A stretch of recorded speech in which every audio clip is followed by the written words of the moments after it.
Now, if you had to make decisions in general in life, are you more of a cerebral choice maker or an emotional one? How emotional? What about you? Oh, I suppose say there's some sort of balance, and it really depends on what the decision's about. You know, if it's something that you know, if there's something that threatens my family, it's going to be an emotional decision. Exactly. You know, but if it's well, I don't know. You know, I could probably sit and sift through that question for hours. I think you go with. I usually go with my gut. I usually trust people if I sense I can trust them. And you know, you always want to make a good decision, so intellect should be a part of the process. But yeah, I tend to go and make a decision. I often find, though, the decisions that I make, that I've spent many hours sifting through something, and I've come to the cerebral understanding that this is the way it should be. Or dead wrong. Dead wrong. Yes, exactly. Absolute bullshit. Yeah. Would you ever Can you translate bullshit into German? Yes. Oh yeah. Oh yeah. Would you be able to have the kind of the methodological like kind of way how he kind of planned, you know, this kind of breakout? Oh, Russell could. You could. Would do both that. of you You like? could do that too. Don't be silly. You know, I think the script writing process is one of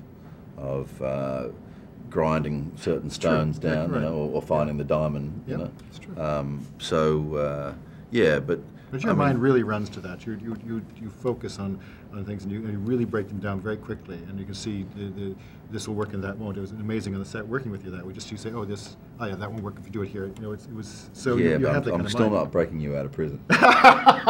You get yourself in darling, jail, mate. I'll put out for you. I'll bring you some stuff. I'll bring you magazines.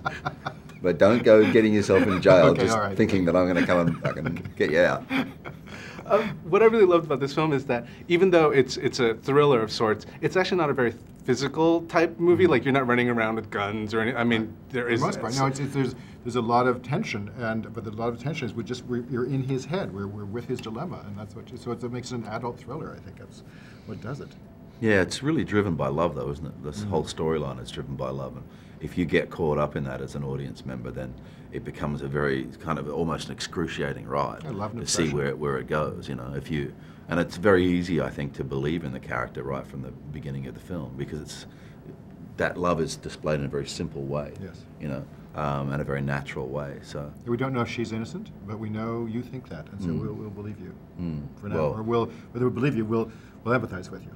yeah, and you probably, for the most part, people will be thinking my character's nuts. Crazy. Absolutely. That's what you nuts. want. That's what you want. But would that make it easier for you to play, or is it a more difficult one? Because basically, we're working with this. Then you know everything that you're doing, every scene is like you got to express all of the stuff. I hope when they cut it, they have you doing that. Because I think without the magic hands, That's how I directed the him. I said, question's do this right now. Yeah. Do this thing you do now. Exactly. Russell, can you give us a bit more? Exactly. Yeah. And then some this. Okay. Yeah. Exactly. I should That's how he directs. Exactly. Yeah. It's true. the Haggis way. You know, Haggis method. That's now you've the seen right method. through it. Exactly. Watch Crash again. Exactly. It's all you'll- shadows of me on you'll Don see it a Cheadle's lot. face going like this. Exactly. Do you feel like are you good with when there's injustice in the world? Like if it happens to you, do you kind of deal with it in a more, I don't know, practical kind of sense, or are you more like kind of? Look, there is so much injustice in this world. I have to be very careful that it doesn't just render me motionless. You know, listening to the news, reading newspapers. You know, actually through the maturation process, realizing what is on a newspaper page has to be questioned in and of itself. You know, these things.